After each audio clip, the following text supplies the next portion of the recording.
that's sort of like a relief valve of sorts. If they want to load liquid oxygen on the ship, then that means this tower event needs to die first, right? So it needs to go off, and it needs to essentially just disappear. And so once that happens, that'll be our clue that liquid oxygen load is it has begun already on the ship. Might be a few seconds off, a few minutes off from the official timeline. Just remember that some of these times are, subject to change. They are based on real-time things, right? Like those changes happen essentially where the vehicles and the ground systems think that they're going to be essentially optimal for some of these steps. But yeah, it's a bit nuanced to explain, of course. Awesome. Good, Jack. Or is that Adrian? Good. Yeah, I'm looking. So, just for context, the ship liquid oxygen load starts at 51 minutes and 37 seconds.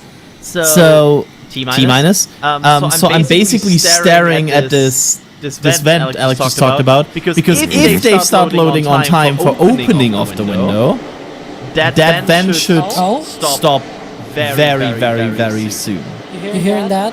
Yeah, that's I think that's the pumps that probably are now pumping through the hippos. I think that's part of the methane, actually, the methane side, because now they need to prepare the methane side of the pumps and subcoolers, and so there's like a two-step procedure, so to speak. And so you may start seeing some of those subcoolers start to vent, and then once they go into actual fuel load on the ship and the booster, they get really, really, really active. So watch out for that. This tank farm, like, if you thought it was already active before, you haven't seen active. Yeah. The tower vent is dying. The tower vent is starting to die down a bit, though. Like I'm watching the almost like on a pulse pattern here, and it's slowing down the amount of how often it starts these pulses that you can see. You can really good see it on our Mars camera, but it's really starting. It's still going, but it's changing pattern. So it could be any second now that it dies down. So I have sort of a question.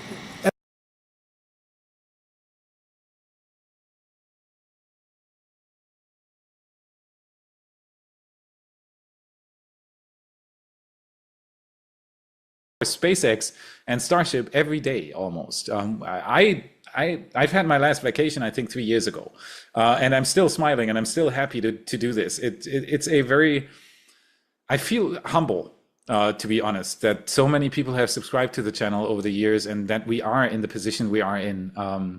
Thank you. It is very much appreciated.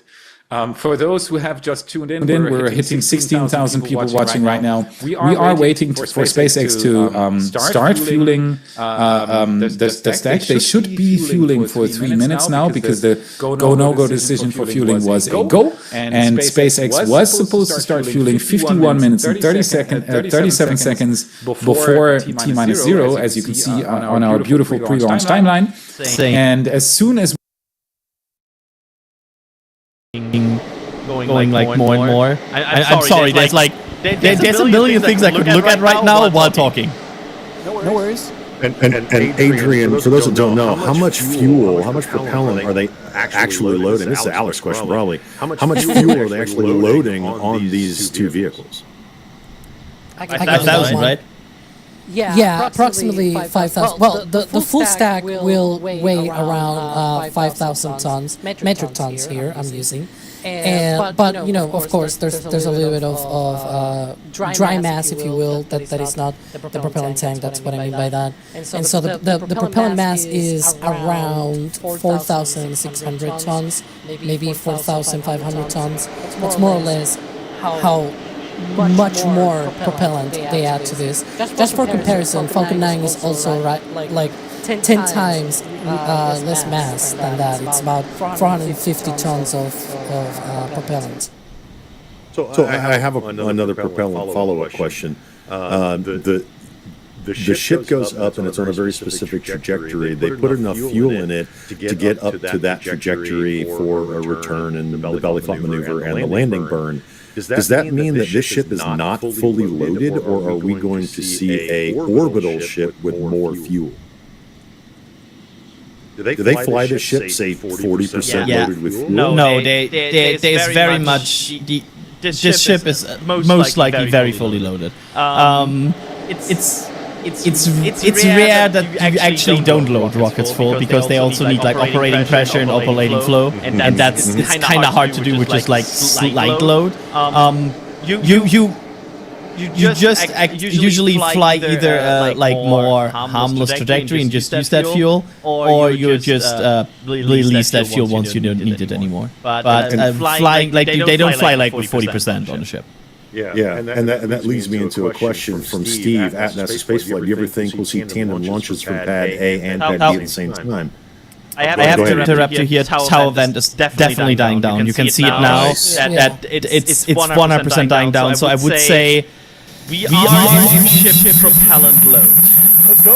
Yes, let's go. This is getting real. This is getting really real. Yeah. Like really real for realsies this time. No cap.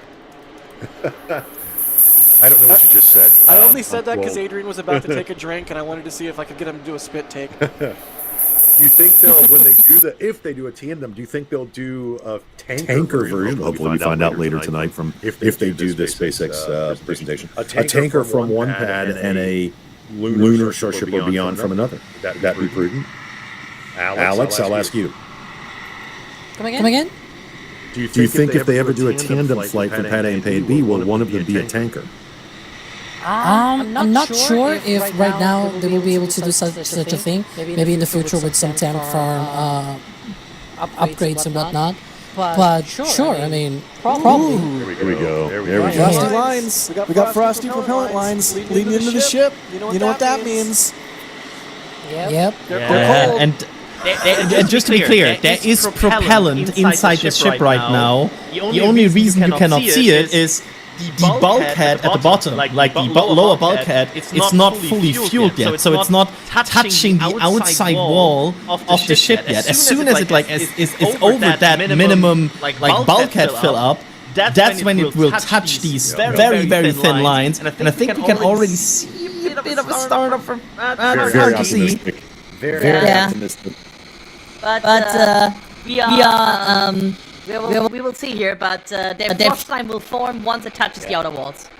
Yeah. Since we see that, the frosty lines, let's thank some frosty support, because you guys are awesome. Capstar 362, $10 super chat. Awesome. How much total weight Starship booster? Oh my gosh.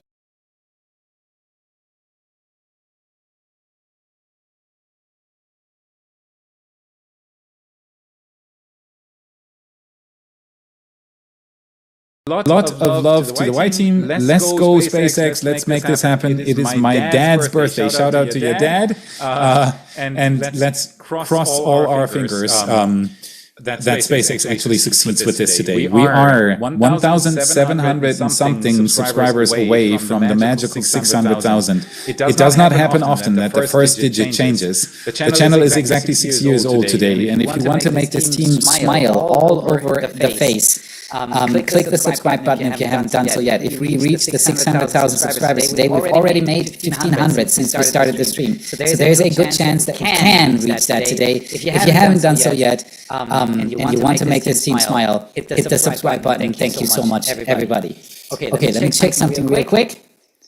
All right, we have Titvas. Then we have Carl Madley. We have... one second. All right, we have Carl Madley. Nice to see moderators in the chat today. I'd help also. Best probably would be to send a message to Captain Fish or Split Second Mom. Should be in the chat as well. Are you in the chat, honey? Send a message to them.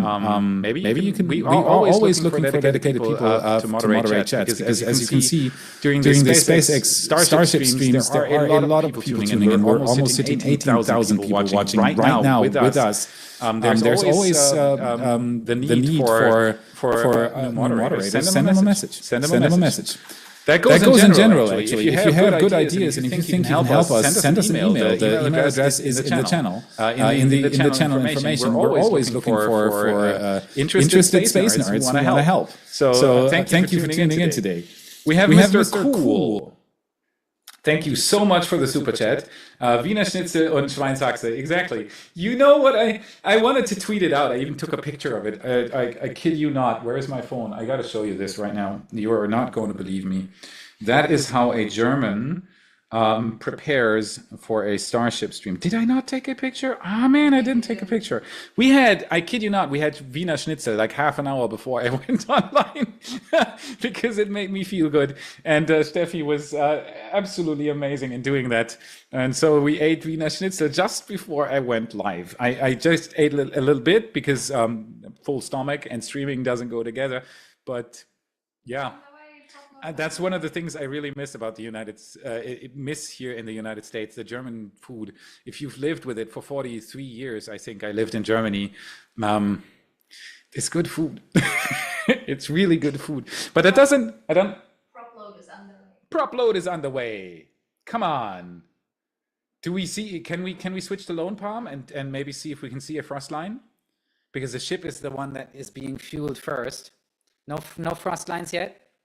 Yeah, working on that, but apparently frost lines are confirmed, so we are fueling. We are proceeding towards T-0. Stay with us.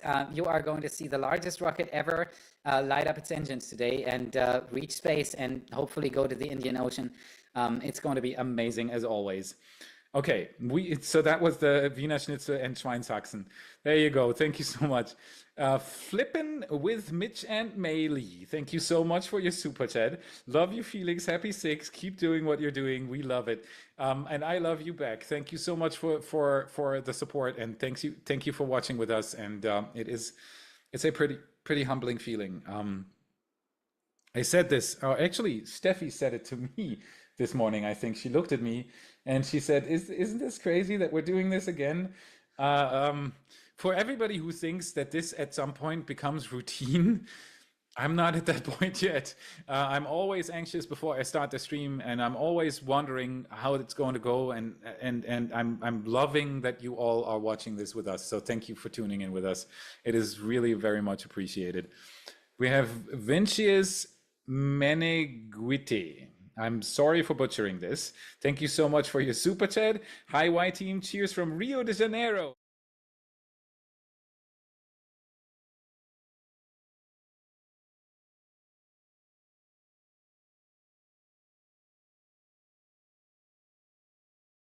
Ibas a decir, che, que no lo leo, tal, pero bueno. No. 80% éxito, perdón. 80%. Os queremos mucho a todos. Y nada, que nos vemos en el siguiente. Muy bien. Ángel. Nada, lo de siempre. Muchas gracias por invitarme. Perdón por haberte jodido el overlay entrando a última hora. Bueno. Pero no quería dejarte tirado. He podido al final y digo, tío, tengo que estar ahí con mis colegas, que esto lo disfruto. Yo encantado siempre de que vengas, Ángel. Muy bien, pues muchas gracias a los tres y nos vemos. Venga, mucha suerte. Pregunta por el chat, ¿cuál es mi canal? El Diario del Astrónomo, seguidme. Chao. Claro que sí.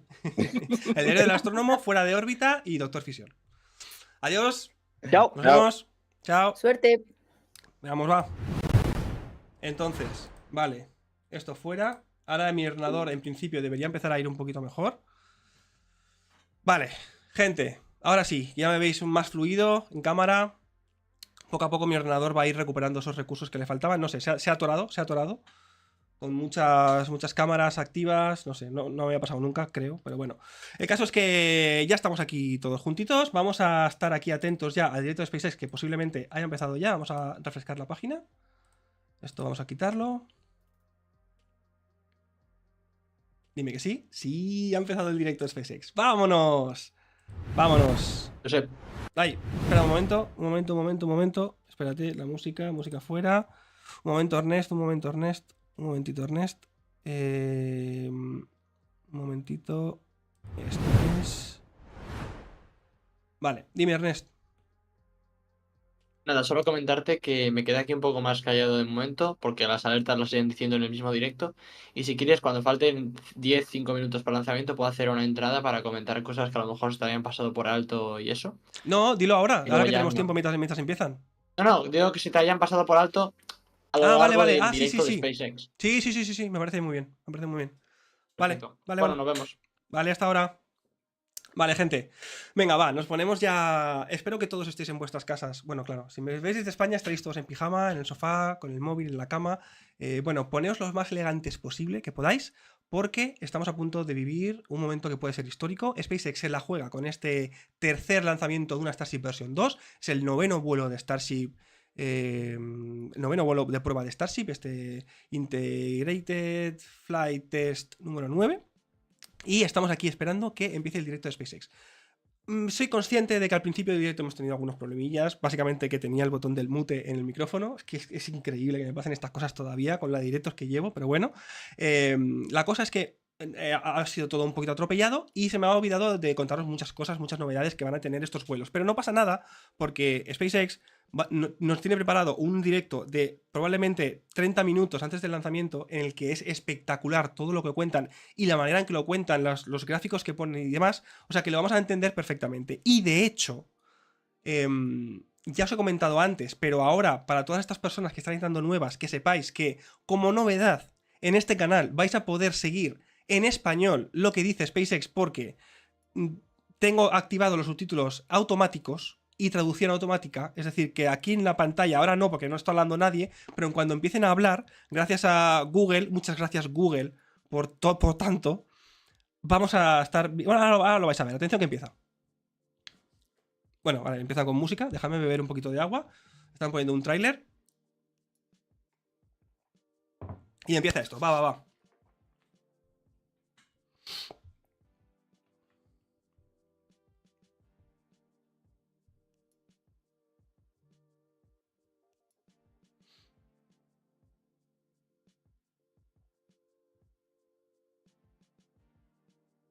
Bueno, imágenes espectaculares que ya nos habían puesto alguna vez. La verdad que este año, en este vuelo no hemos tenido recap del vuelo 8, ¿eh? No nos han subido ningún recap. Estoy bastante enfadado. Supongo que será porque falló el vuelo y por eso no han puesto nada. Pero estoy bastante enfadado porque siempre nos tenían ahí guardadas algunas imágenes inéditas y demás. Y este año, pesado que soy, en este vuelo no lo han puesto. Así que están reciclando el vídeo. Y ahora enseguida empezarán a hablar los presentadores y vais a ver cómo vamos a obtener la traducción simultánea. Va a ser importante también, Sarai, que estés atenta porque hay que mirar cómo está el tema de sonido. Venga, que ha empezado ya.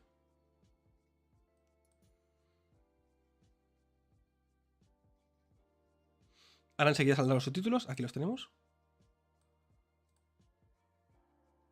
Salen pequeñitos, no los he conseguido poner más grandes. Intentaré trabajar en el próximo directo para que sean más grandes. Ah, no se está oyendo, ¿no? No se está oyendo. ¿Por qué? Vale. Un momento, no os preocupéis que esto lo tengo solucionado. No os preocupéis, que sé perfectamente lo que pasa. Tranquilos. At 6:30 p.m. Central Time. Good news, right up front, not tracking any issues with the vehicle. Weather is gorgeous out there right now. Rain this morning, little bit of wind, nothing now, nothing to worry about. Looking good for a launch. Starship development is moving quickly here at Probablemente los subtítulos solo estáis pudiendo ver los que estáis viendo esto en una pantalla de televisión. The super heavy booster today, which last flew on Flight 7. The primary objectives for today are very similar to our last two attempts, except for the booster, which, in addition to flying for the second time, has an exciting return journey planned for its return back to Earth. That's right. ¿Cómo veis el sonido así? ¿Lo veis bien? Some serious rigor and pretty important. We are not going to be attempting to catch the booster today. We're going to use this launch to kind of further accelerate the development. We're putting Super Heavy kind of through the ringer. Como el Super Heavy ya está empezando a ser llenado de propelentes. Just a couple of minutes. We're also hoping to get ship into space. Ya se puede ver ahí la got a escarcha. couple of objectives like deploying simulated Starlink satellites and then a range of experiments during its re-entry. We're really trying to test the limits, the capabilities of that heat shield, the flaps, the structure, everything about it. Primary payload on this flight, once again, as always, is data.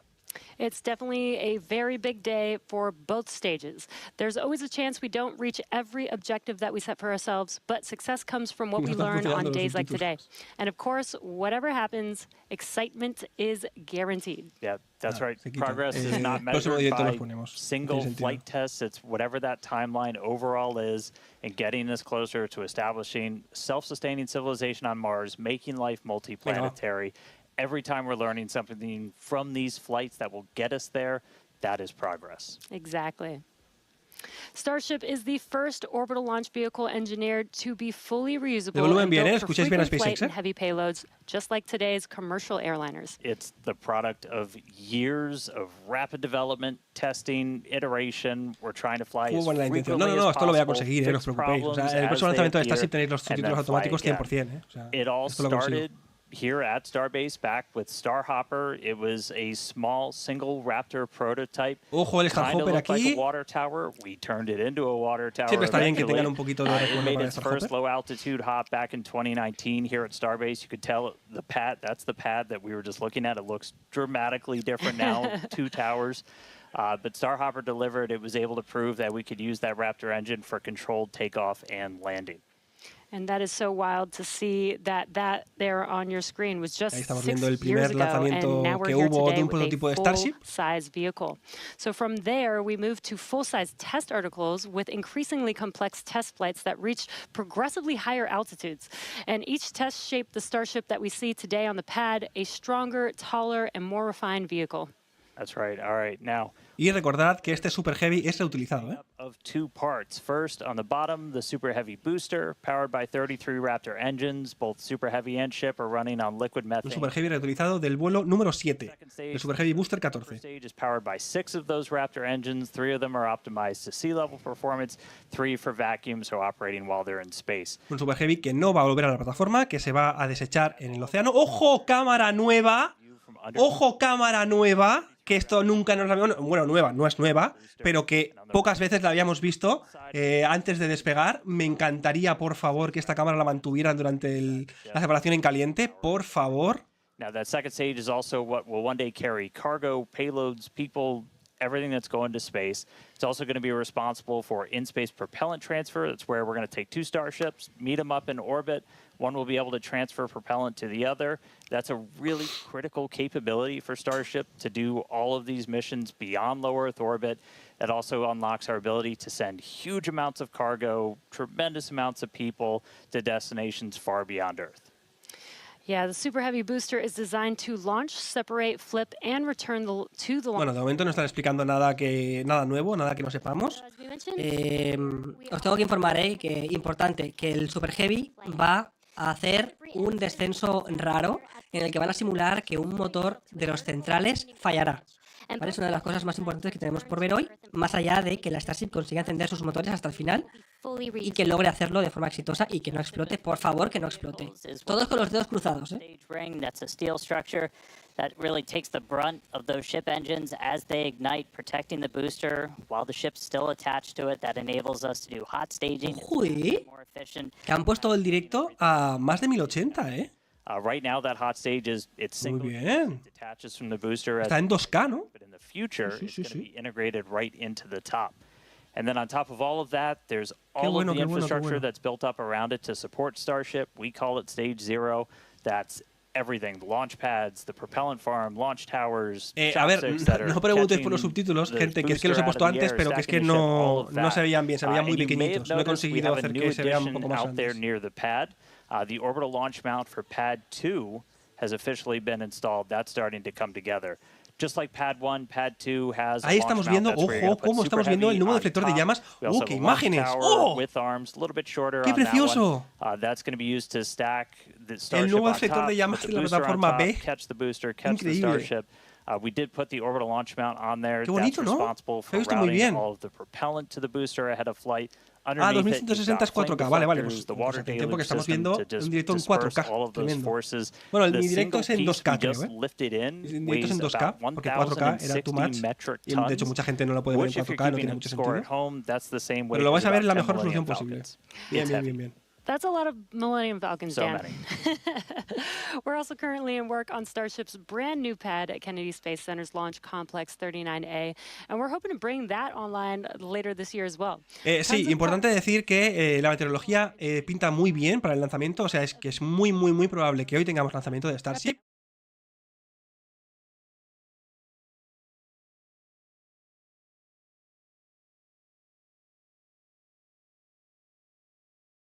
See behind me, the crowd is gathering outside of our mission control room here in Hawthorne, and the excitement is really palpable as we continue to count down towards Starship's 9th flight test. Now, our mission control room here in Hawthorne usually serves as the mission control room for our Falcon and Dragon missions once they launch from Florida and California. Now, with Starship, all countdown and mission control operations actually use the same flight control team from the same location at Starbase, which you can see on your screen now. But as we develop a vehicle like Starship, we want as many experts watching over its various systems as we can. And that's what we use the mission control room here in Hawthorne for during Starship flight tests like today's. The folks in mission control, which you see now on your screen, are the responsible engineers for Starship's various systems. This includes things like booster systems, stage propellant, our ground stations, flight software, the loads, and the vehicle structures as well. And having this support gives the flight teams in Starbase immediate access to our engineers' knowledge, which is really, really important when we're making informed decisions very quickly in a test program like this. This setup has been great for Starship flight tests so far, as we've handled things like propellant temperature differences, as well as day of launch winds that can affect the loads placed on Starship structures during launch, and particularly during the descent of the Super Heavy booster back to Earth. So having all of these responsible engineers ready to support is crucial during Starship testing, where we place hardware in flight conditions quickly to iterate and make the best and most reliable rocket that we can. So it's definitely a full house, a growing full house here in Hawthorne for our 9th flight of Starship today. Every flight brings us a step closer to a future where Starship is flying multiple times a day, and I'm sure you all feel the same way down there in Texas, Dan and Jesse, but I can't wait to see Starship's launch today. How about you? Yeah, can't wait to see it, Chris. As you can see, props loading on the vehicle is just a little under 2 miles away from us, and we're really excited. Looking back real quick, so back in March, Starship's 8th flight test saw us catch the Super Heavy booster for the 3rd time ever, another big step on that path to full and rapid reusability. Unfortunately, the Starship upper stage did experience what we call a rapid, unscheduled disassembly before it finished its climb to space, which meant we didn't reach all of those additional mission objectives that we had set.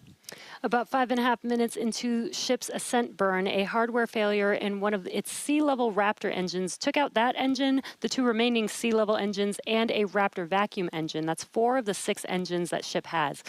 This was a different failure than we saw on Flight 7, and the fixes that we put in place did work as expected, so this was a new issue on Flight 8. So welcome to iterative engineering. That's right. Losing hardware is a potential outcome of any test program. That's why we're always prepared with safety measures in place and also ready to have boots on the ground to assist with anything like debris cleanup. We can coordinate with all the necessary parties, organizations, administrations for safety in advance and in an ongoing basis during our test campaigns to plan for as many possible outcomes. Definitely do want to say thank you, though, to the people of the Bahamas, the government of the Bahamas, who worked with us so closely since Flight 8. We took full responsibility for the cleanup, and in doing so, we had people on the ground in the Bahamas within 12 hours to help with debris recovery.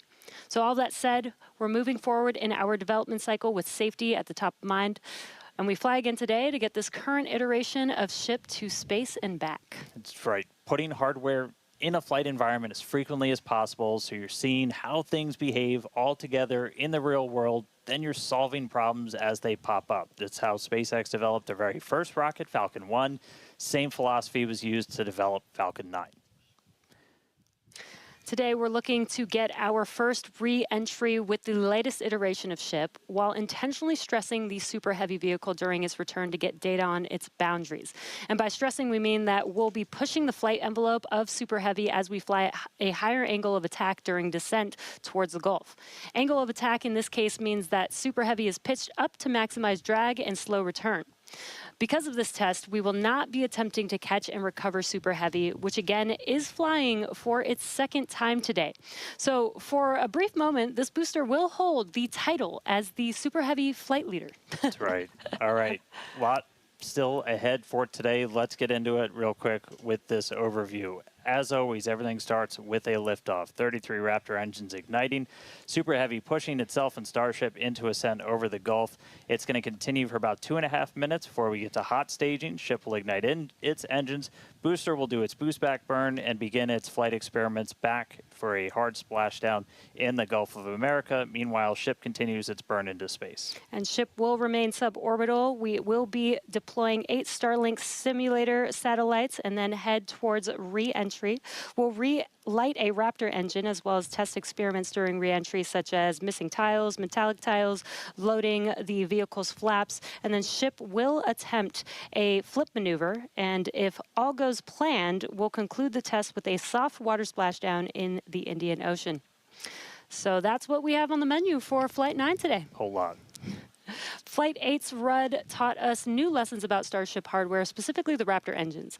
And as we touched on earlier, the root cause was traced to a hardware failure in one of Starship's 3 center Raptor engines. Yeah, just since that flight, we've done more than 100 long-duration Raptor tests at our facility in McGregor. Huge shout out to that team for really putting in the work to better understand what happened.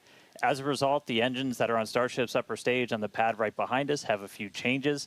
One of the key ones we did was additional preload on some of the joints, essentially some additional torquing, a new nitrogen purge system for the engines themselves, and made some improvements to the propellant drain system. After our first ever Super Heavy refurb campaign, we static fired with all 33 Raptor engines. This was a chance to see all the hardware operating together, and for this flight, our teams had an opportunity to make adjustments or hardware replacements for this first ever reflight of the Super Heavy booster. And then it was ship's turn. We took it through several static fires. First, we did this short duration single engine burn to simulate an in-space reignition of Raptor using those header tanks, those smaller tanks up in the nose cone. We also completed a longer duration 60-second burn with all 6 engines. So where you're really putting the entire propulsion system that's going to be used for the ship's ascent into space through the paces, making sure everything's working together before we go stack it on the pad. And in the end, these changes represent the core of our test program. And reflying a booster for the first time is a major milestone, especially so early in the flight test program. Now, Falcon did it in just over 30 flights. And Starship's doing it today on just its 9th flight. It's not wild just because of how much faster that is, but just how much bigger Starship is. Falcon 9 can lift about 23 metric tons into orbit. Starship is designed to lift 200. That is so exciting. And on top of that, we're also reflying engine 314 for its 3rd flight, which you might recall is the engine with a pie on the nozzle. And there you can see that engine there. It is a milestone, most definitely, but we do remain focused on getting to the point where no refurbishment is needed between any of the flights. Yeah, that means we want to launch it, bring it back, look at it, reload propellants, go again. That is really what's key. That is what full and rapid reusability will look like. We're coming to you today from Star Factory, our new 1 million square foot manufacturing facility in Starbase, Texas. The Super Heavy booster is the first stage of the Starship launch vehicle stack. It's the largest boost stage ever developed for any rocket ever. Having the largest rocket ever is a very cool engineering feat, but the thing that really makes a difference is the ability to rapidly reuse that rocket to launch many other missions. Reflying Booster 14 is an important first milestone in that we have proven that we can recover a vehicle, turn it around, and fly it a second time. But it's not a victory lap yet. From an operational perspective, an ideal state looks like a vehicle where very few things have to happen on it in order to take back off again. So we catch the vehicle, put it back onto the launch mount, put a new ship back on top with its payload, refuel, and take back off. And that same booster will come back to the launch mount, and we do the same thing all over again. Falcon is, reusing at a pretty high rate, and we get to go look at them and say, what did you learn? What is good? What is bad? And as we continue to build the Starship process. Zero-touch refurbishment really looks like a commercial airliner. The advantage we have on booster relative to when we developed Falcon 9, for instance, is this was really designed from the outset for rapid reusability. We're using all of the flight test learnings from our version 1 and version 2 vehicles in our orbital flight test campaign to inform the design of our version 3 vehicle. The next generation vehicle will be the first time that we've really attempted to make rapidly reusable thermal protection on a rocket. In the next iteration, we'll be able to add in new innovative materials and regenerative cooling that will enable rapid zero-touch refurbishment. Rapid reusability, the ability to fly, turn the vehicle around, and refly again immediately is really the key goal of the Starship program. It is so cool to see our teams working together as Starship is learning from Falcon with reusability, and now we're seeing Starship do the same thing today. So all eyes on the rocket on the pad, getting ready to launch in just about 17 minutes from now. That's right. Looking at our levels real quick, we're a little bit more than halfway full on fuel and LOX on the booster, over 80% full on the ship. Still have to fill those header tanks. But everything looking good. We're not tracking any issues on the range. As a reminder, we watch sea states, air, and land around the launch site here and also over in the Indian Ocean where we're going to be doing our reentry. Not tracking any blockers to launch at the moment. Weather is gorgeous, has not been a concern all day for launch. We've been moving through all of our pre-flight checkouts pretty smoothly so far this morning, getting the ship and the booster ready for prop load, making sure guidance, navigation, and control are aligned. Everything's ready to go. You can see with the frost coming off, we're getting pretty full. We started loading all of the propellants on board both ships about 45 minutes or so before launch. They kind of stagger where we start with ship and then move into booster. We're going to continue loading these propellants on board until just about 3 minutes before liftoff. We'll close out on the ship first and then on the booster. But bottom line, everything's looking great. Not tracking any vehicle issues, range issues, weather issues. We're looking really good right now for a launch at the top of our window right at 6:30 p.m. Central. Yeah, seeing the propellant loading is making this getting more and more exciting. Today is going to be a wild ride for Super Heavy. We're putting the booster through several tests to expand the envelope on its capabilities and get flight data to make its return and catch more reliable. Now, another unique change in today's flight will be the addition of the first ever directional flip of the booster. That's right. If you followed previous flights and you kind of wonder to yourself, why does the direction of the booster flip seem random? Surprise, it's because it was. We've got a couple of views from previous flights where you'll see the booster kind of go in different directions, and it was really small differences in the thrust of those ship engines. As they started up, they would nudge the booster in an initial direction, and so the booster would essentially sense that and then lean into it, and it'll react, the engines will gimbal, and then it'll continue the flip. That was the easiest option technically, but you do take some performance hits since you're essentially setting aside propellant to accommodate every single direction for a flip. Exactly, but if we know which direction we're flipping, then we know how much propellant we will need and can instead use more of the propellant to burn longer during ascent, adding more velocity to ship and increasing how much payload it can ultimately deliver to space. Yeah, so today I got my trusty Super Heavy here. We're going to intentionally try to flip straight up. So as you're separating from the ship, we want to get to here as you're doing that boost back burn. The fastest way is to just flip straight up and go into it. That's roughly what we did on Flight 5. It's the most direct way to get into that orientation for the boost back burn. What you don't want to do is when you flip all the way down like that, we did that on Flight 7, it takes you in a big loop, uses the most amount of prop, not efficient. We're at the point where we want to start kind of tuning it in and getting some extra performance out of the booster. Yeah, exactly. That's called optimization. That's right. To accomplish this, we made some changes to the hot stage adapter, welding reinforced panels over the vents in the direction that we want the booster to go. So when the ship engines ignite, the thrust will push against the blocked vents, which means that the nudge will be in the direction that we planned for. And then when we go to the next generation of ship and booster, we plan to control the flip direction by fine-tuning the engine startup sequence on the ship. Yeah, that's not the only flight experiment that we have planned for the booster today. We're not attempting a catch, so we're going to try and gather additional data that's going to improve performance on future boosters. We're also going to try and see how resilient we are to things like losing an engine during the landing burn. By sending the booster out to sea, we're able to do these higher risk tests without risking the launch pad. As you might have heard earlier, we're going to be doing what's called a higher angle of attack. Basically, instead of coming straight down, we're going to tilt up a little bit. That gets you more drag on the booster. You're able to use just aerodynamic forces to slow you down. The slower you're going at the start of that landing burn, the less propellant you need, because really you're just focused on slowing down as much as humanly possible when you fire that up. So by already going a little bit slower, we'll get some benefits to our performance and our reliability on those burns. Yeah, exactly. And there's definite uncertainty in how well the booster's grid fins and structure will be able to control its flight when we get into higher angles. So don't be surprised if it isn't a smooth descent for the booster down to its splashdown point today. The most important objective of this portion of the test will be getting actual flight data to help anchor our models. Now, we're hoping to fly the next generation of super heavy boosters at even higher angles of attack. So this test today will give us a better idea of what is feasible.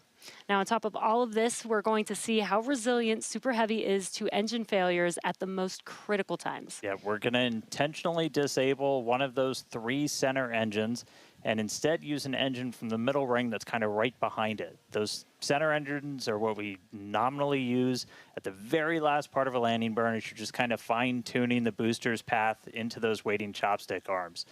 This is going to act as a real-world simulation of a pretty scary situation where engines are not starting at probably the worst possible time, but we're going to do this without risking the pad. And then, at the very end of the landing burn, we're going to cut one more engine off and go down to only those 2 center engines. The burn is going to end while Super Heavy is still several hundred feet above the Gulf, so we expect it to make a pretty hard splashdown today. So, in all, pretty eventful day for the booster.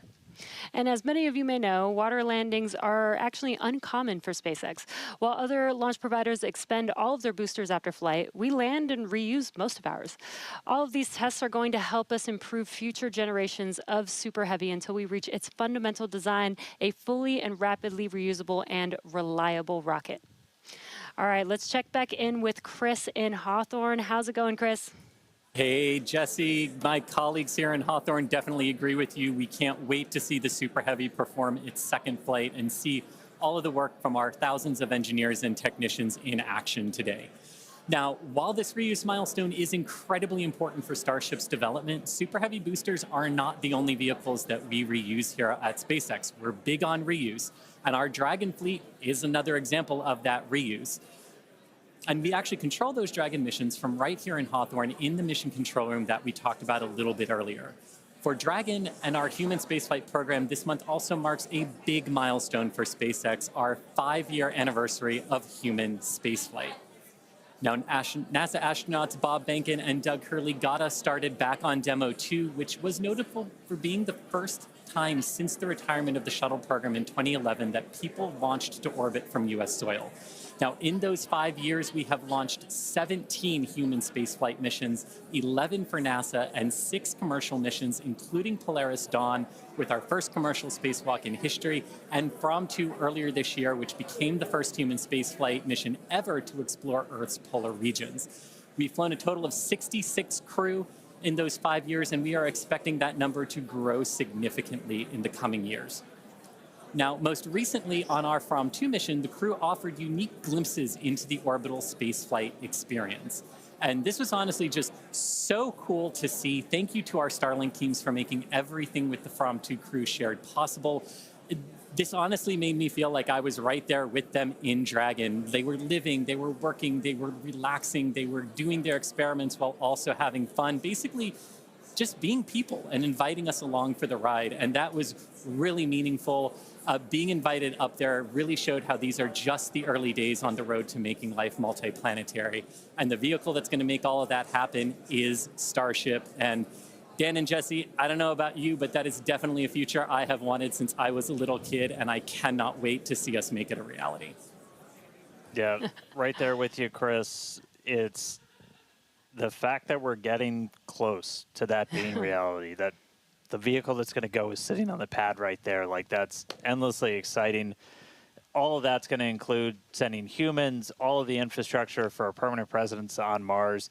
And we're looking ahead to sending the very first Starships to Mars as early as next year. Yeah, this will help prove that we can actually get to Mars with a focus on learning as much as possible while demonstrating what will be needed for Mars transit and landing. But before we can make life multiplanetary, we have to build the starships that will make this all possible. That's right, and that's happening right here, Starbase, Texas, the gateway to Mars. This is where we're soon going to be launching up to 25 Starship launches per year from here at Starbase. And the place is changing every single day. We've grown quite a bit just in the last couple of years. There's a couple hundred employees, their families living amongst actual rockets. We're in the process of expanding production and integration. We've got a target of 1,000 Starships a year we're going to try to hit. And recently, we did become a city of our own. We're the first city in Cameron County in 30 years. And that's just going to help us scale more quickly, try to build out the best community possible for all the people that are building the future of humanity's place in space. Starbase, pretty easily one of the most inspiring, exciting, unique places to live and work on the planet. As usual, shameless plug, we're always hiring. Come help us build the gateway to Mars. Visit spacex.com/careers. You can see all of our openings. And this is my first time in Starbase, and Dan, the Star Factory is a manufacturing engineer's dream. To be able to build a factory like this at such a large scale with such a large scale vehicle is so wild to me. And though I'm just visiting, Chris is hanging out right where I call home base. So let's check back in with Chris in Hawthorne. Thanks, Jesse. Yeah, everything here in Hawthorne is looking good. The crowd is gathered, really excited to watch the hard work of all of their colleagues come to fruition here for Starship on its 9th flight test. Not tracking any issues. We are excited to watch Starship do its thing today, make it halfway around the world, and test a lot of those critical in-space maneuvers and operations that will be vital for the program's continued operation. So Dan and Jesse, we can't wait for liftoff. Let's have a good flight today. Thanks, Chris. Now, if you're just now joining us, where have you been? But we're glad that you're joining us now. We are at T-minus just under 6 minutes until liftoff of the 9th Starship test flight. So far, the range is looking good.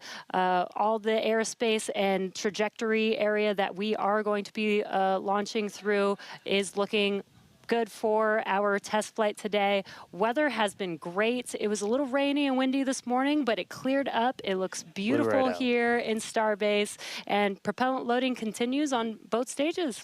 All right, yeah, it is continuing. We're a little over 90% full on our booster. We are pretty much full in the main tanks on ship, filling up those header tanks. We're going to continue loading prop for about 2 more minutes. Once we're done with that, you've got just under 11 million pounds of liquid propellant spread across those 2 stages. After we get through all of that prop load, our stage 0 will get ready. The ground systems will go through pushbacks, clearing all of those fluid feed lines back to the propellant farm, getting ready for launch. We did just see they did a flap wiggle check, so the final flap check on the ship.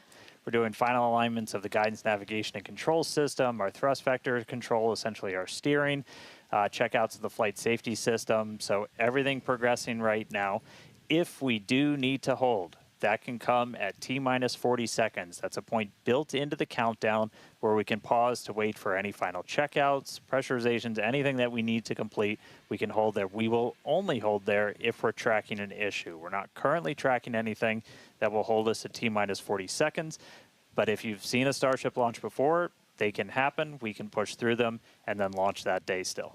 Exactly. But when we do pass through T-minus 40 seconds, a number of events will occur in rapid succession. The ground spin and ignition systems come up to flight pressure, ship goes to internal power, and then after that, the quick disconnect or QD, arm lockout is removed in preparation for retraction just shortly after T-minus 0.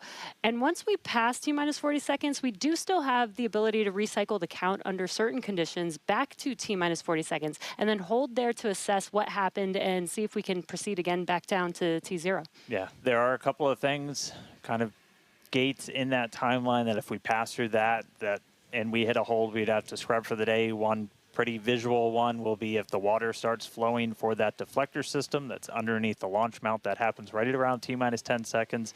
For flowing water, we can't turn it off after it starts, and if we hit a hold, we're scrubbed for the day. We would need to refill those water tanks. We would also, at that point, need to refill all of the propellant tanks, as 11 million pounds of propellant is a whole lot.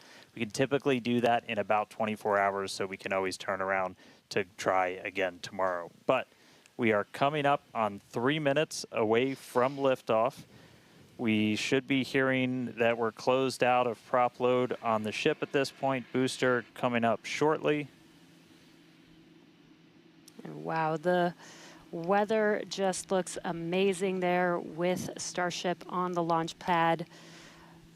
Just about 2 minutes and 45 seconds from T0 with a lot of objectives for today. The booster, the Super Heavy booster flying today, will be flying for its second time. Last flight was on Flight 7 and just turned around in 2 flights, which is pretty incredible. I'm super excited to see that booster fly again. All right, we did just hear we are going to hold at T-minus 40 seconds.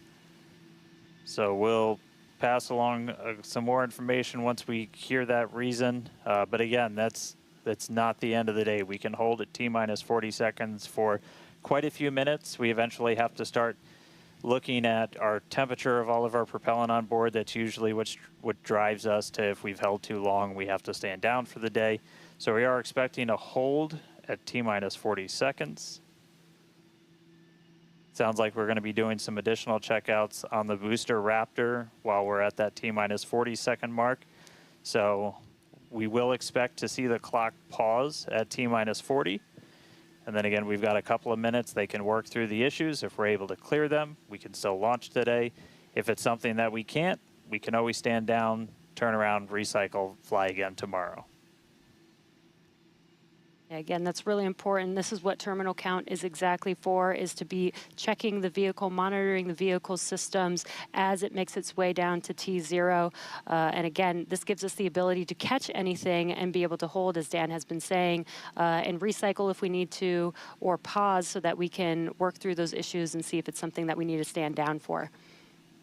And as Dan mentioned, we will be holding at T-minus 40 seconds, so in about 20 seconds from now. Yeah, so we'll hold there, and they'll work through these final checkouts on, sounds like just one of those Raptors on the first stage on Super Heavy, which, as you said, we're reflying it for the first time. 29 of those 33 engines have already been used in a launch, one of which has already launched twice, and will go for and its is getting ready for its third time. Right. And you just heard our flight director for the day, Joe Sliker. He just shared that we are going to hold at this T-minus 40 second mark, keeping an eye on one of those Raptor engines on booster.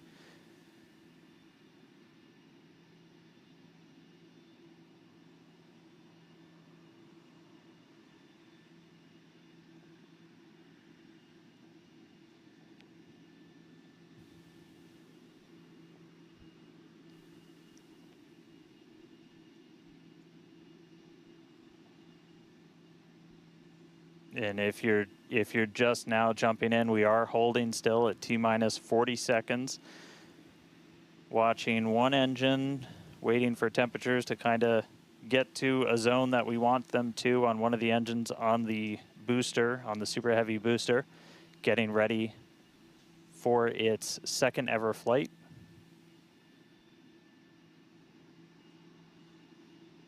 We'll just continue to hold. Again, we can hang out here for several minutes. We held for a while on the first attempt last time and then cleared it, and then we triggered a different issue on the ground side. But again, this is exactly what it's for. This gives us the best chances at success. And the clock is rolling. There we go. All right. T-minus 30. Let's listen in. Watch that first flight proven Super Heavy. Get ready to take off from Starbase.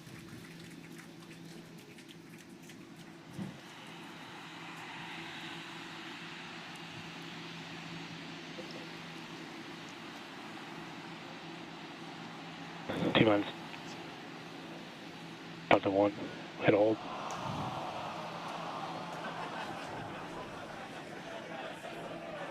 We did have a hold, and looks like the clock jumped back to T minus 40 seconds.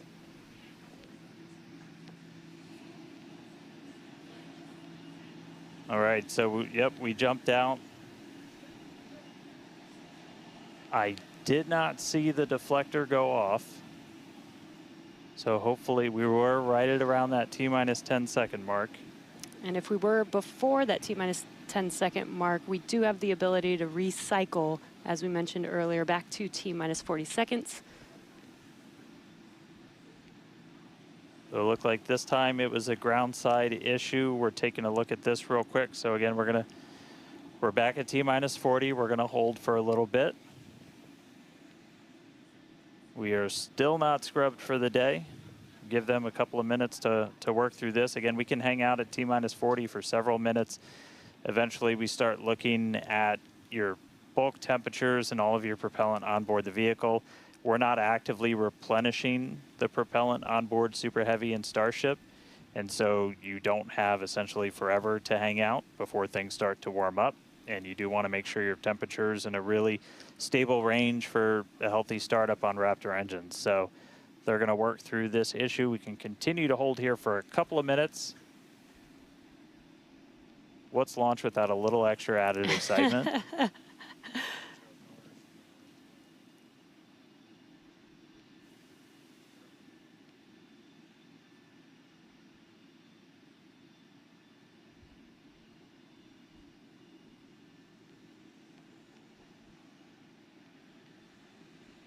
All right, so cumulatively, we've held for a little over 3 minutes between the two holds. Again, this is a ground side issue on our tower. The techs are looking through the data right now to see if it's something that we can either work through or if it would cause us to have to stand down. So we're continuing to hang out with them, holding at T minus 40.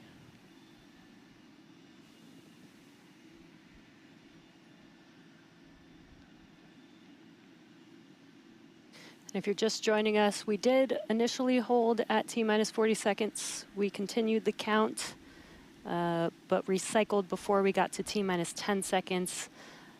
And so we're back at a hold at T minus 40 seconds, waiting for more information. The team is checking out to see if we can continue today.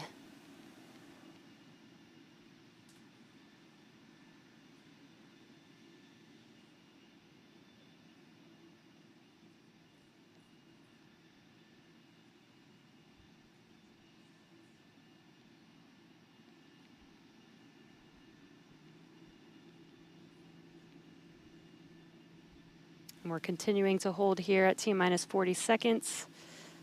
We've been holding for just about 5 minutes now as the teams evaluate if we can continue to T0 for Flight 9.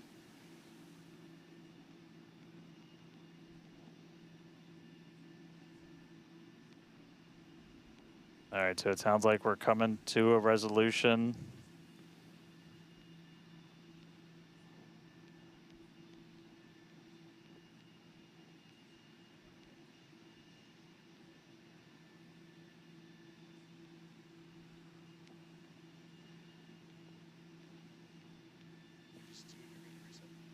All right, so we are getting to a resolution. We're going to reset everything.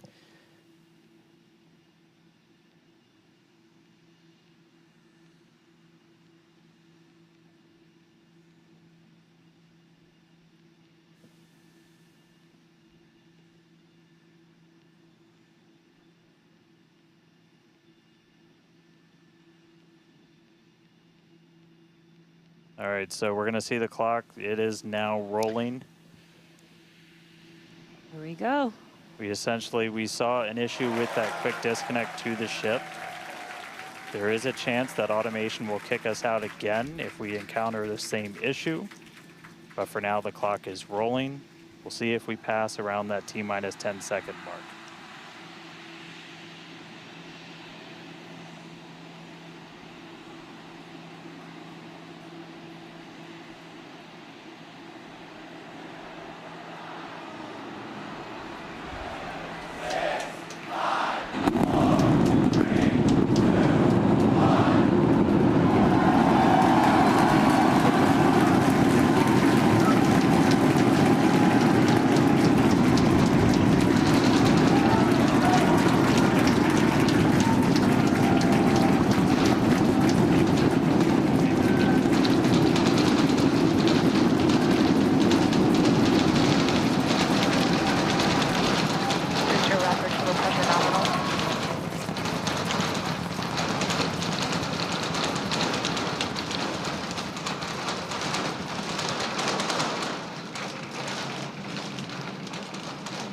T plus 40 seconds. It's one hell of a sight from here. We see it arcing right over top of us. We see 33 out of 33 Raptor engines lit on Super Heavy as it starts to ascend skyward.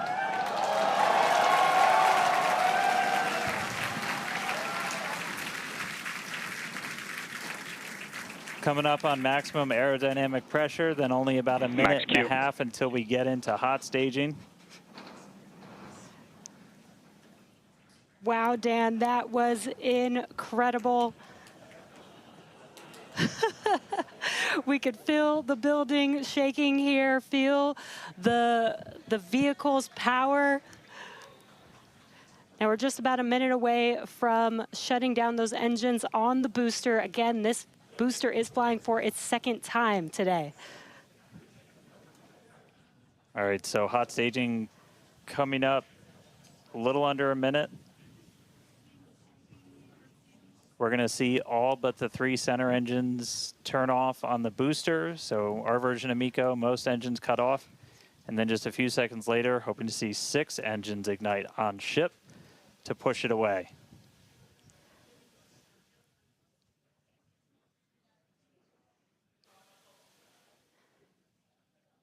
All right, hot staging, about 30 seconds.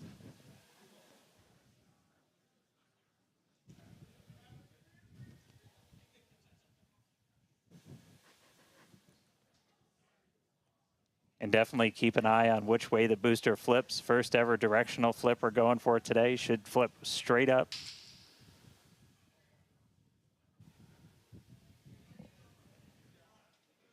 See those engines powering down?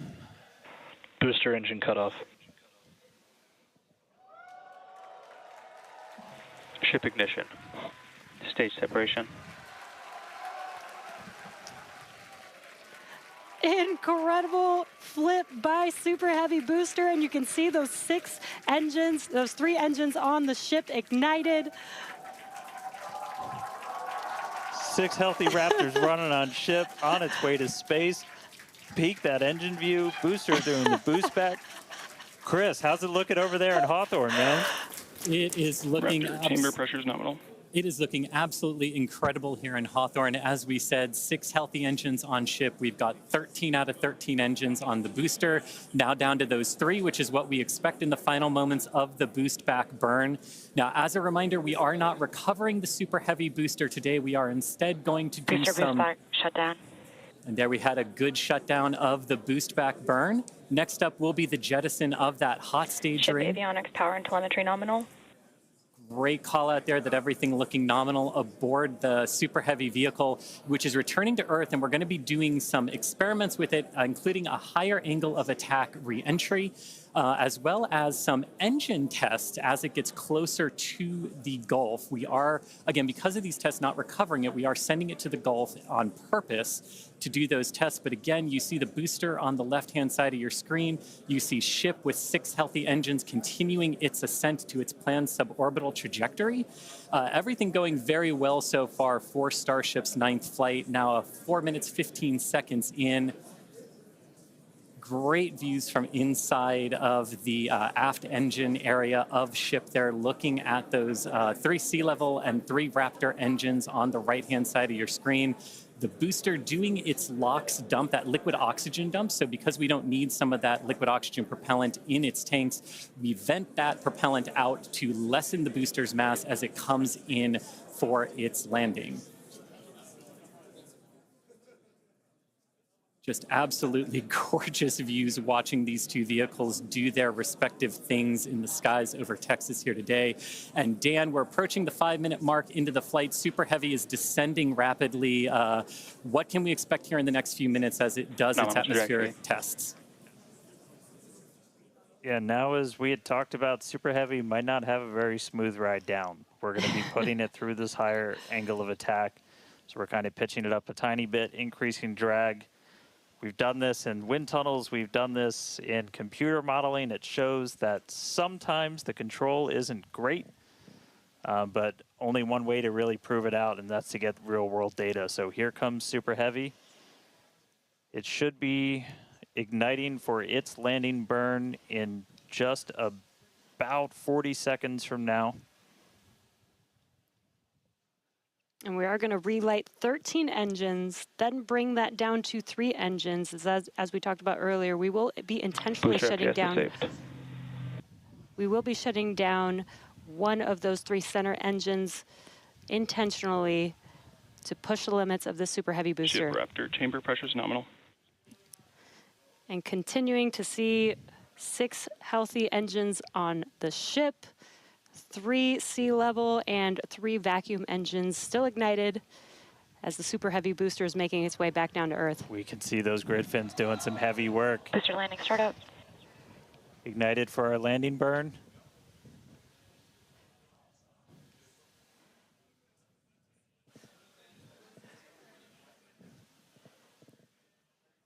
It may have ended with that landing burn. Does look like we lost telemetry from the booster once we started into that landing burn. Did you hear confirmation that the booster did demise? So the booster's flight ending before it was able to get through landing burn, but again, we are not bringing that back. We're expecting it to make a hard splashdown in the Gulf. We were getting live data back the entire time through that high angle of attack flight, so that was something that was really vital for us to get during this reuse. First free flight of booster in the books. All right, ship has about 2 minutes left. In about 2 minutes, we expect all 6 Raptor engines to shut down. That will be SECO, basically second engine or second stage engine shut off. And these are some incredible views, Dan, from the aft end of the ship, watching as the engines stay ignited with the Earth in the background. As always, the Starship avionics team, the techs.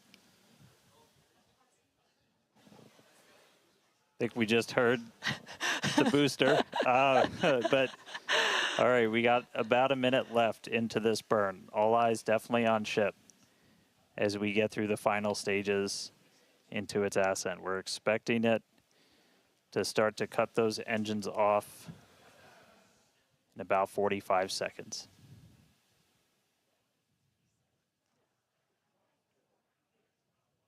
Terminal guidance.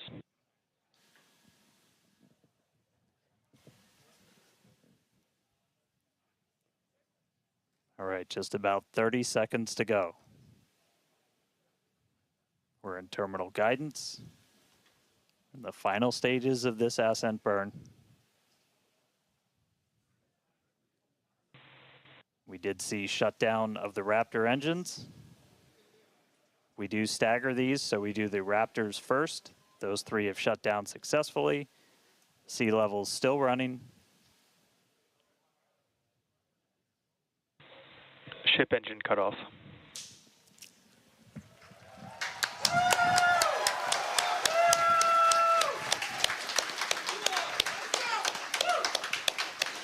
Ship engine cut off, the 3 most beautiful words in the English language. And great call out that we had nominal insertion.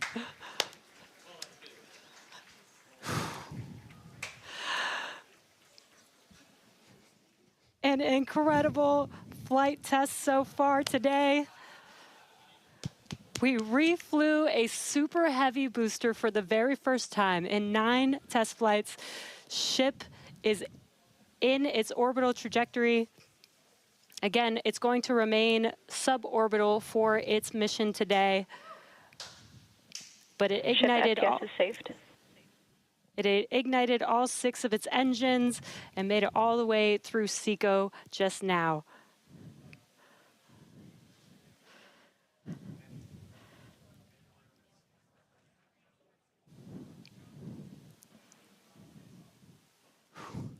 What a moment. Incredible. All right, but I mean, that's, still lots to come for the rest of this flight. Per usual, I need to collect myself. Hey, Chris, how's it going over there in Hawthorne, man? How's everybody doing? I think the elation and the excitement and the happiness at what we just saw achieved carried through across all of our sites. What an incredible view to see Starship back orbiting the Earth just under 11 minutes into our mission. Absolutely exciting to see all of this, and super pumped especially to see all of the team's hard work in action here today. As guaranteed, it has been an exciting evening so far for Starship's 9th test flight. We lifted off a little bit after 6:30 p.m. after a couple of holds that were triggered at the T-minus 40-second mark, but we were able to clear those, one on the Raptor, one on the Tower, and we were able to lift off successfully from Starbase. 33 out of 33 Raptor engines lit on the Super Heavy, all 6 engines lit on ship, bringing it to its planned suborbital trajectory around Earth. But as Dan said, we've got a lot still coming up in our flight sequence. So coming up at about T plus 18 minutes, 26 seconds, we'll have the first deployment of simulated Starlink satellites planned from Starship. That will be followed at about T plus 37 minutes and 49 seconds by the relight of a single Raptor sea level engine in space. This is going to help us gather data on our ability to do a deorbit burn for future Starship missions that will go orbital. And then, of course, one of the biggest tests yet to come is the new heat shield modifications to Starship. And that'll start with re-entry into Earth's atmosphere at about the T plus 45 minute mark, which should take about 18 minutes to complete.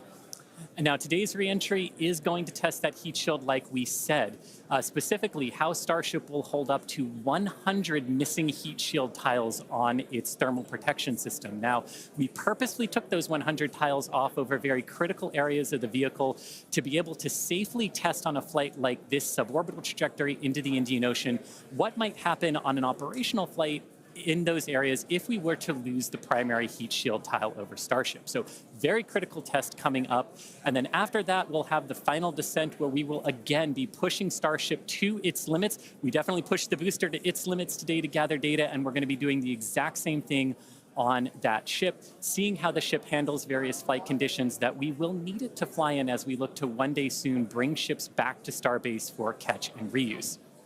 Now, while there are payload simulators on Starship for deployment today, as we will see in a few minutes, the primary data and the primary payload for today is the data. And today, just like with Starship's previous test flights, that data is coming to us courtesy of our Starlink network. In fact, it is from Starlink that you are seeing these wonderful views of ship in space right now. So, and I can't wait to see Starlink really provide those epic views and that data transmission during reentry, which is very, very critical to getting that data during reentry. So, Dan and Jesse, it's been an exciting day so far. There's more to come as we get ready for Starship's first ever payload deploy. What can we expect next here in the next few minutes? Thanks, Chris. Just going to reiterate, thank you to the Starlink team for these incredible views today. In a few minutes, Starship will deploy 8 Starlink simulators, similar in size to our next generation Starlink satellites. The Starlink simulators will be on the same suborbital trajectory as Starship, meaning they will passively re-enter the atmosphere, just like Starship. With tests like these, we can see how Starship's payload deploy systems work in flight while ensuring that the simulator satellites pose no safety risk to people on Earth or for other satellites in orbit. Now, this also ensures that any parts of these simulator Starlink satellites that do survive re-entry splash down harmlessly in the middle of the Indian Ocean. And then before we get there, though, we're going to have to open up that payload deploy door. So we've only ever done that one time before. Pretty sure it was Flight 3. Someone on the internet, please check me. But that was the only time we ever opened it. And we've had Starlink simulators on the last 2 flights, but we haven't gotten to this moment yet where we're able to open up the payload door and start deploying these. It's going to be pretty cool. We've got them stacked inside of the Starship payload bay, and we'll have potentially a couple of views. You saw one camera pop up. Oh, there we go. Look inside of the payload bay of Starship. You can see them stacked down in the middle of your view. There's kind of 4 on either side, so they're sandwiched on top of each other, a stack of 4 right behind each other.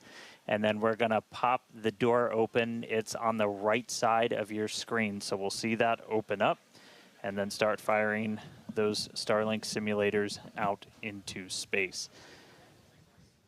We are expecting the payload door to open in a little over a minute from now. And then once that payload door is open, about a couple minutes later is when we will start dispensing those Starlink similars. That's what a view great right view. at the bottom of the stack. So should be able to see them kind of firing out from right there. So really cool. And eventually these are going to carry dozens of the next generation of Starlink satellite into space, and those are going to enable some truly insane things in terms of speeds from space and what we're able to do. Starlink's been really great for Starship, obviously. Getting live video back is really cool, but just the amount of high-speed telemetry, everything we're able to get back is insane. And for a development program, that's kind of everything. We're in excess of 130 or 160. My numbers are fuzzy right now, just like my brain is. But well in excess of 100 megabits per second of downlink. And a lot of that gets eaten up by video. We've got dozens of cameras across Starship. We added several more. For this flight, you saw a couple of those as we have essentially 360 degrees. Oop. Open the pod bay door, Hal.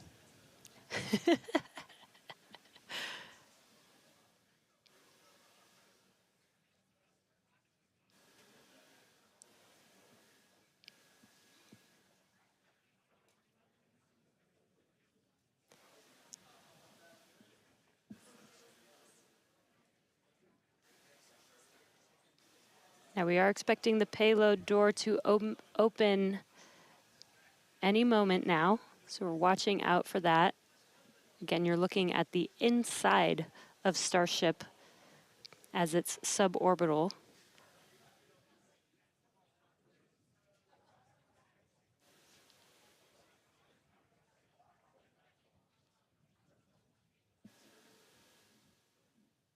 Well, we heard the door open was in progress. It was unable to actuate all the way open, so they are going to close it back up. Hal told me no. He said, I'm sorry, Dan. Can't do that. Looks like we won't get the door open today. But that's okay. This is obviously a test we want to be able to do before we're deploying full-on Starlinks. But the real focus for this, now that we are in space, is getting to that reentry. That is the most critical phase of Starship that we still have to prove out.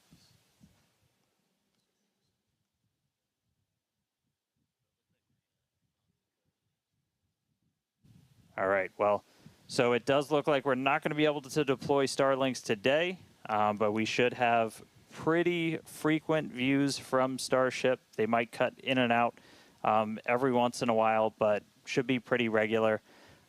We are in darkness right now, so might be a lot of black, but the cool part is when we get to reentry, it's going to be daytime. Yes, and we did that on purpose so that we can get some live daytime views as ship is returning back to Earth. All right, so we are going to take a break. Enjoy these views as we get them. Enjoy the tunes. We'll be back in a couple of minutes when we get ready to relight one of those Raptor engines on orbit. See you soon.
Heavy Booster 14 reutilizado.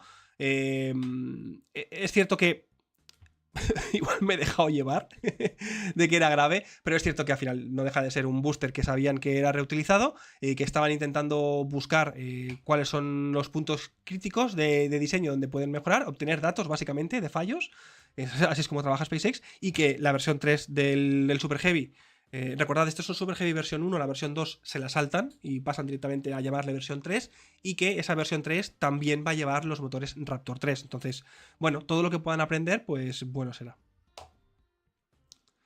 25.000 personas a las 2 de la mañana, en España. ¿Qué hora es en vuestros países? ¿Qué hora es en los países donde me estáis viendo?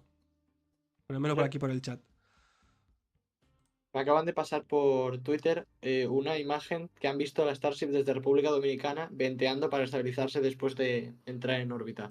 Vale, pásamelo por WhatsApp y lo ponemos. Por el grupo, no, te lo he pasado por el grupo aquí de directos de control de misión. No puedo ahí, Ernest, que se me quita todo.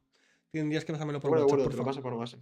Vale, gracias. Sí, enseguida. Nahuel Menara dice, más vale que funcione todo porque no fui a clase por esto. Bueno, a ver, pues ha funcionado bien. O sea, más o menos, ya hemos llegado más lejos que los anteriores vuelos. Yo estaría contento, Nahuel. Yo estaría contento. A ver, la imagen que me pasa Ernest, la ponemos aquí en pantalla. De la Starship venteando propelentes. Oh my god, ahí va la Starship. Sí, seguramente después de acabar el encendido para entrar en órbita, han encendido muchos venteos para estabilizar la Starship, porque seguramente al apagar motores uno ha dado más empuje que el otro y ha empezado a girar. Vale. Entonces han usado mucho venteo para estabilizarla. Vale, vale. Ah, pues sí, pues tiene todo el sentido, porque estábamos viendo muchísimo, pero muchísimo venteo. Y ya apagó los motores y como quiera se ve. Eso tiene que ser el rastro del quemado. O sea, increíble. ¿Cómo se ve a pesar de que ya los motores están apagados? Qué grandes. Oh. Vale. Uy, ¿qué ha pasado con el directo de SpaceX? Hola. ¿Qué ha pasado? No. Vale, 27 minutos de vuelo. De momento, como veis en la línea de tiempo de abajo, no hay ningún evento todavía, porque es que el siguiente evento va a ser el encendido de un motor Raptor de desorbitación, que eso lo tienen que hacer, bueno, desorbitación, como una simulación de desorbitación. Realmente le van a encender muy poquitos segundos y es simplemente para garantizar que esta Starship versión 2 es capaz de encender los motores Raptor, para que en un futuro, cuando vaya a una trayectoria orbital, es decir, que ya vaya a dar una vuelta completa a la Tierra, que si ahí no enciendes un motor en dirección contraria, no bajas, pues garantizar que puede hacerlo. Y ahora estoy viendo a la Starship moverse muy bruscamente, ¿eh? Ahí lo estáis viendo aquí a la derecha. No sé si lo ha estado haciendo todo el rato, pero estoy viendo moverse ahí bastante bruscamente. Lo cual no tendría mucho sentido, a menos que esté perdiendo propelente o... Ernest, ¿lo estás viendo? Está girando raro, ¿eh? Sí, lo estoy viendo. A ver, sí que es un poco raro. Aunque tal vez están posicionándose para el encendido de motor. Pero se está moviendo... No, o sea, no lo veo eso, se está moviendo... O sea, es que para tener propulsión en el espacio tienes que expulsar algo, ¿eh? Y ese, no, tío, no. Ese no se está posicionando sí, es que no ni de estamos broma, teniendo imágenes de Starship. No estamos teniendo imágenes de Starship, ¿no? Claro, por eso, si no tenemos imágenes no sabemos si están venteando. Yo no me preocupo. No, claro. No, pero hombre, si se está moviendo la Starship es porque está expulsando algo. Ernest, no puedo poner la música de SpaceX porque tiene copyright. Si tú lo tienes abierto en otro reproductor, avísame cuando esté otra vez en directo comentando algo, ¿vale? Que le activo el sonido. De acuerdo, perfecto. Bueno, seguimos pendientes de ver qué está pasando con Starship. Está moviéndose de forma rara. Se había estabilizado durante un buen rato. Pueden ser que sean pruebas de SpaceX, de maniobras de control de actitud de esta nueva Starship versión 2 en el espacio. Cosa que me parece raro porque es algo que creo que deberían, o sea, que podrían haber anunciado en el comunicado. Anuncian cosas mucho más banales que esta. Ahí volvemos a tener imágenes de Starship, que ya es raro que no estemos teniendo cobertura con los satélites Starlink. Pero bueno, se ha ido la conexión y parece que, evidentemente, es por eso que se ha ido la conexión. Ahí se ha vuelto a ir otra vez. Parece que están teniendo problemas con los satélites Starlink. Estoy revisando el timeline y el encendido sería dentro de unos 7 minutos. Vale.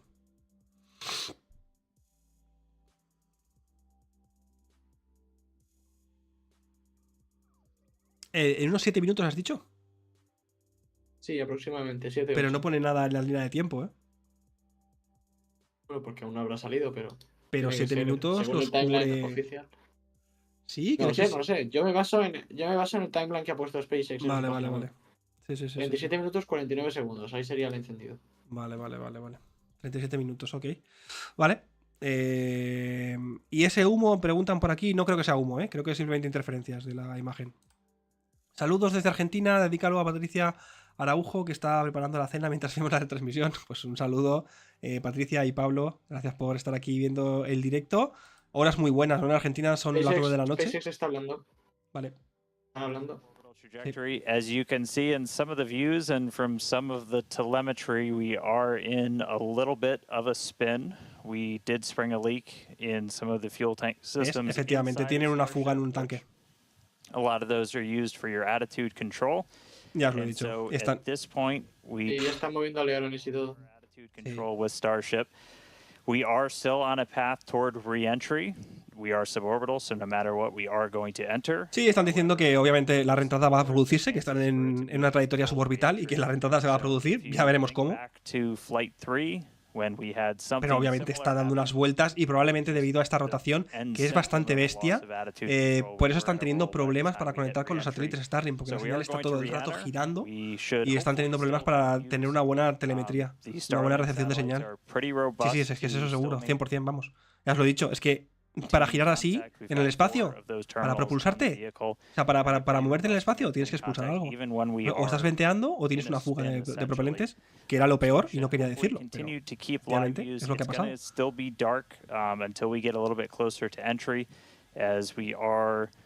A little bit, we're coming up on Africa. I believe we do swing just to the south of that continent. And by the time we start heading out over the Indian Ocean, we'll start heading into a sunrise. So, bueno, están diciendo que ahora pasarán por el Océano Índico y que habrá luz para poder ver un poquito mejor, que todavía están en la zona de sombra. And then really importantly, get into that controlled entry to really put the heat shield through the ringer. Nonetheless, Starship marching forward towards that re-entry. Es cierto que en esta nueva telemetría, no sé si lo ha dicho por aquí por el chat, aquí lo dice Marco Higuera, no nos están dando los niveles de oxígeno ni de metano, que es algo que sí que nos estaban dando en anteriores lanzamientos y que en este han decidido que no nos lo daban. Curioso. ¿Demasiada información estaban dando? Lo lamento profundamente, la verdad. Creo que era para los que estamos siguiendo el lanzamiento.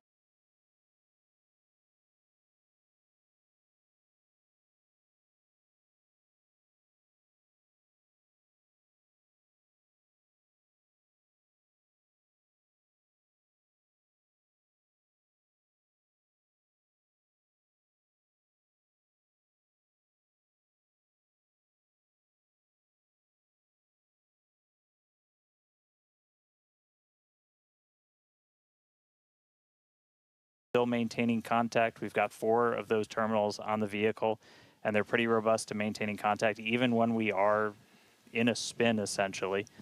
So we should hopefully continue to keep live views. It's going to still be dark until we get a little bit closer to entry, as we are a little bit, we're coming up on Africa. I believe we do swing just to the south of that continent. And by the time we start heading out over the Indian Ocean, we'll start heading into a sunrise. So, not looking great with a lot of our on-orbit objectives for today, where we were hoping to do the PES deploy and relight an engine, and then really importantly, get into that controlled entry to really put the heat shield through the ringer. Nonetheless, Starship marching forward towards that re-entry over the Indian Ocean. So we'll continue to hang with it and give you any updates as things continue to change.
muchas veces, decenas de veces, como el Falcon 9, incluso más.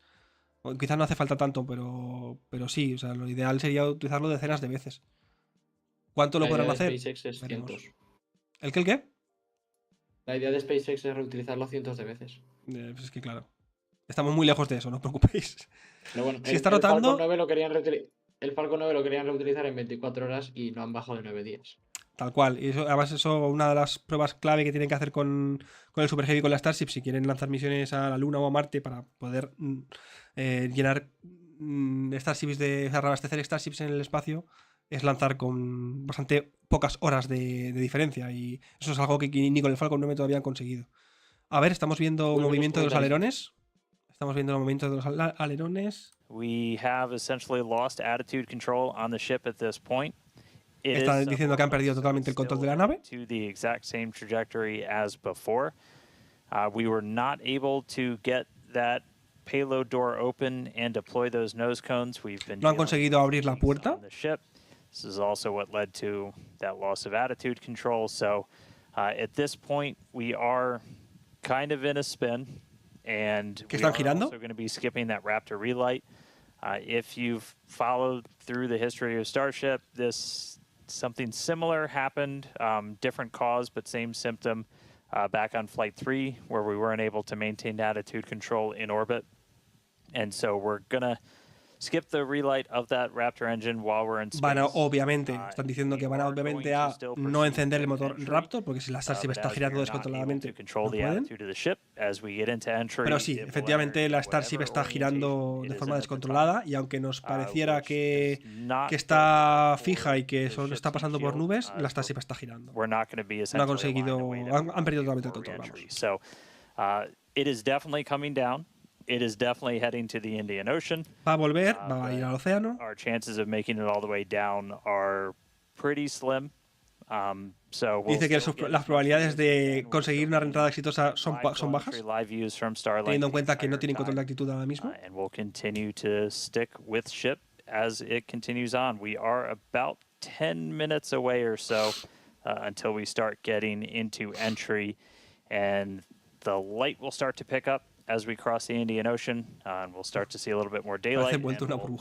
As always, as long as we maintain that comm link, get some plasma on the way in. Bueno, pues eso es lo que nos queda ver, cómo va empezando a llegar el plasma, y vamos a ver si consigue, cuando empiece ya a entrar en las fases gruesas de la atmósfera, si consigue reorientarse. O sea, aquí yo lo que veo ahora, ahora... bueno, gracias a todos por los mensajes, no voy a poder leerlos todos.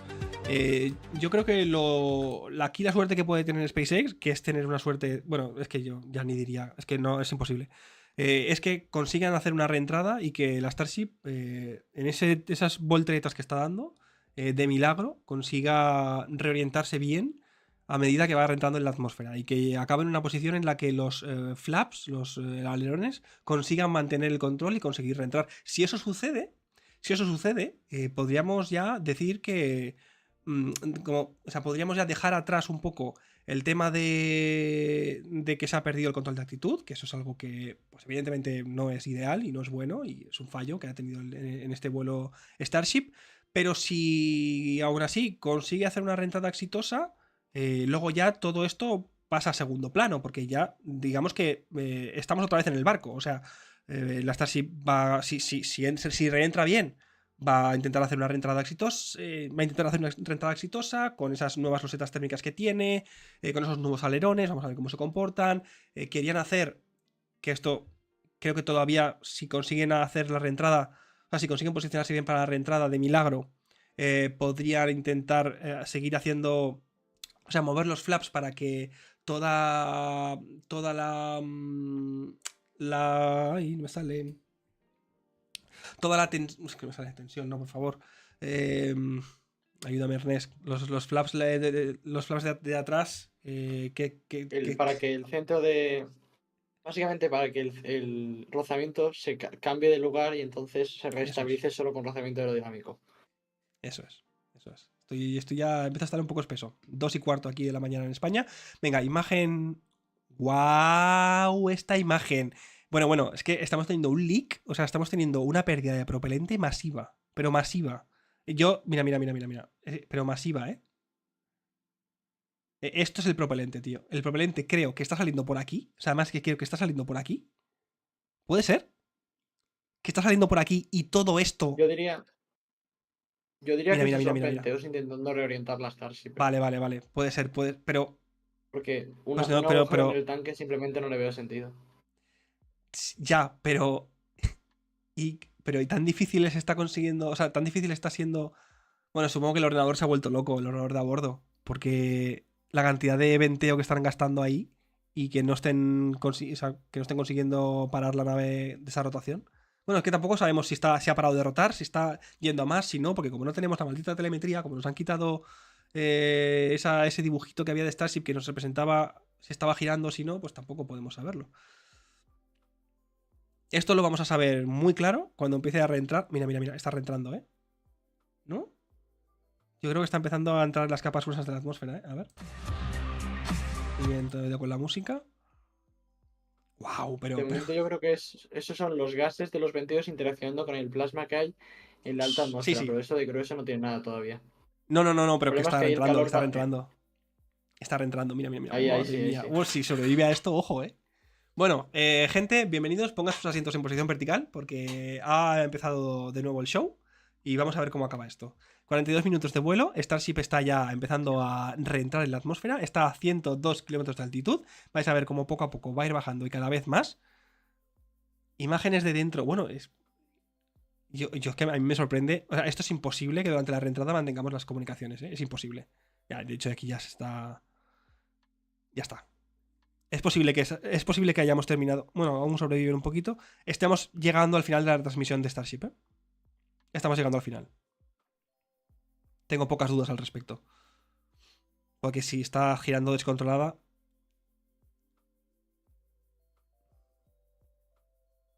Si ya era difícil mantener la comunicación, o sea, la telemetría, o sea, las imágenes con los Starlink en el espacio girando, imaginaos si encima estás girando con el plasma de la reentrada envolviendo la nave. No sé. Madre mía, mira. Está empezando a saltar trozos de Starship. Bueno, al menos. This is a contingency that is planned for. And we clear the zones in the Indian Ocean where these entries could take place. So we're not going to come down exactly where we would have had nothing happened, but we do clear a tremendous amount of space in the Indian Ocean in the event that we run into this. We understand that there are always risks, essentially, with these flight tests, with the hardware, but we don't. No apto para epilépticos, totalmente, Totalmente. One thing to note is we will actually still re-enter in our planned airspace zone, which is good. Bueno, están diciendo que al menos están en la posición en la que tienen que estar. No se han desviado de la trayectoria, por tanto eso es bueno. Eso es muy bueno. Eso es lanzar un cohete de forma segura, los márgenes seguros. As much data, as much information as possible is a fully reusable heat shield has never been flown before. History of space flight. Está hablando del escudo térmico que nunca antes se había probado en Starship. Bueno, lo están probando no de la mejor manera, pero bueno, point, and we just started to lose some of our cameras, so it's very possible that we'll start to lose contact with Starship a lot sooner than we would have if it was a nominal re-entry. So we are expecting it to break up essentially on its re-entry. Sí, es que yo creo que se han acabado ya las imágenes. Esa creo que han salido ya hablando porque no nos van a mostrar las imágenes de la Starship explotando. Se va a romper. Es que se va a romper. That was just a really big moment for a lot of the team. Yeah, and another thing to note is that Super Heavy did fly for its second flight today. It first flew on flight 7, and it made it all the way to our shutdown of all the engines and stage separation, getting ship into its suborbital trajectory today. La telemetría sigue llegando, así que de momento... La telemetría sigue llegando, eso es cierto. Un poco. Sí, todavía no ha explotado, eso está claro. Está a 77.7 kilómetros de altitud. Bueno, la telemetría sigue llegando, creo que ya hasta aquí, No, sigue. O sea, va como a ráfagas, ¿verdad? Mira. Bueno, pues la Starship sigue viva. La conexión no va muy bien. Claro, va llegando a ráfagas porque pues, se conecta cuando se conecta y reciben los datos que reciben. ¡No! No. So No te creo. you No te creo. Essentially, on the No te top creo. part No of te the creo. Starship, you're looking up at the payload bay and A ver, que todavía no han entrado las capas gruesas. No te creo. No. be a little No bit creo, scared ¿no? potentially, as again we are in essentially a tumble. We had lost that attitude control. Es una nave que no tiene capacidad de orientarse, está reentrando bien. We are at the phase where we would expect ni entry mucho to menos. start A ver, within the ¿cómo next acaba minute esto? or so. So Guau, mira, se está desintegrando, again, we're entering into an Dios. airspace and a sea space that is cleared. Bueno, pues estamos teniendo imágenes, oye. Esto es histórico, Esto es histórico, Histórico. And with the views that we are able Un to poquito see, más, un we're poquito más. seeing a No, lot un of that poquito plasma más. build up. Ahí está. During re-entry, we do expect the vehicle to see about 1400 degrees Celsius and the flap feeling that Se ha derretido totalmente el a alerón. little bit melting away, but as we expected with No, pero no nos quitéis las imágenes, por favor, es spinning of precioso. the vehicle, we are no longer controlling the attitude. Sigue llegando telemetría, 60 kilómetros de altitud. Point in the test flight, it is expected to see it begin to. Ojo. No descartemos, por favor, que llegue telemetría. Que se muevan estos números, que se muevan estos números. Que se muevan estos números. Va. Kind of getting. Está poniendo en Twitter imágenes de la Starship encima de África reentrando. Vale, luego los vemos. Yeah, so it's re-entering. No llegan, no. And again, we did do what's Se ha perdido, no. Buah, por un momento lo he visto, Por un momento he visto el vuelo de ese alerón. ¿Cuál era? ¿El vuelo 5? El que el alerón se partió. No, era antes, ¿no? ¿El vuelo 4? Vuelo 4. Vuelo 4. En el que el alerón se fundió prácticamente y aún así consiguió aterrizar. Por un momento lo he visto, We're not going to get all of that re-entry data that we're still really looking forward to. This is kind of a new generation of ship. It has different flaps, improved heat shield, a whole lot of things that we're really trying to really put through the ringer, as there's a whole lot we still need to learn before we get to kind of the next step that we're hoping for, which is going to be that ship going orbital and eventually coming back here for a catch. So getting through one of these fully is going to be really important. It's not going to be today, but we are just going to stick with the ship, see what else we can learn. Bueno, pues estamos llegando al final de la transmisión ya por parte de SpaceX. Brings an end to the 9th flight test. So we'll stick with it. Vale, entonces, a ver, me voy a quedar un ratito, bueno, vamos a esperar a ver si... Hasta que corte SpaceX, obviamente no vamos a cortar hasta que SpaceX corte, por supuesto, no vaya a ser que nos perdamos algo, pero en principio ya nos van a llegar más imágenes de Starship ha explotado, o sea, se ha desintegrado totalmente. Ya hemos visto esa última imagen como el alerón... ¿Qué? SpaceX tiene barcos en el Índico. Imágenes tendrán. Otra cosa es que las enseñen. Otra cosa que las enseñen, claro, sí. Sí, pero yo estoy bastante seguro que SpaceX ahora mismo podría enfocar y se vería la Starship desintegrándose en el cielo. Sí. Probablemente. Bueno, esperamos a tener imágenes. Si os parece, lo que voy a hacer ahora es meterme en Twitter, porque evidentemente ahora ya seguramente un montón de imágenes de la Starship en el espacio reentrando. Aquí tenemos de nuevo. ¿Cómo se ha derretido totalmente el alerón trasero? During re-entry, we do expect the Flight 9 vehicle. We did have some incredibly stressing objectives today. Todavía no han cortado. Super Heavy booster flew for its second flight. It first flew on Flight 9 and made its way to take ship all the way up to stage separation, doing its second flight ever, which is pretty incredible. We did lose the booster on the way back down, as we did fly it back down at a higher angle. Ha perdido el booster, ha perdido la As Starship. expected, we did have it demise on the way back down. Yeah, we were able to get all the way to that landing. Pero bueno, han tenido muchos datos. Ahora os hago un pequeño resumen y opinión personal de lo que ha sucedido y cortaremos el directo que estás. Yeah, we did do the directional flip and it worked. Yep. It was actually a great view that we saw. And then ship continued, 6 healthy Raptor engines in the beginning of its probado también flight, ese encendido making it all the way to de la separación en caliente y que ha salido bien. We made it to con el anillo de la separación en the caliente expected modificado. time that we would open up the payload door. Unfortunately, the door did not open as we expected it to, so we did not deploy the 8 Starlink satellites. Yeah, we ran into a couple of issues once ship got there, but I can tell you it was a pretty crazy moment for a lot of the people that were standing here for a ship to make it there. It's been a couple of flights, but it was really exciting to see. Ran into some issues on orbit. We weren't able to deploy the Starlinks. We eventually lost attitude control, dealing with some propellant links inside of the ship. And we did lose attitude control. And just to confirm, we did lose contact with the ship officially a couple of minutes ago. Están diciendo que hace unos minutos han perdido oficialmente la conexión con Starship. Still a lot of work to do, but haciendo un pequeño balance de lo que ha sucedido, que es lo mismo que voy a hacer yo ahora cuando corte SpaceX. What's the vibes, man?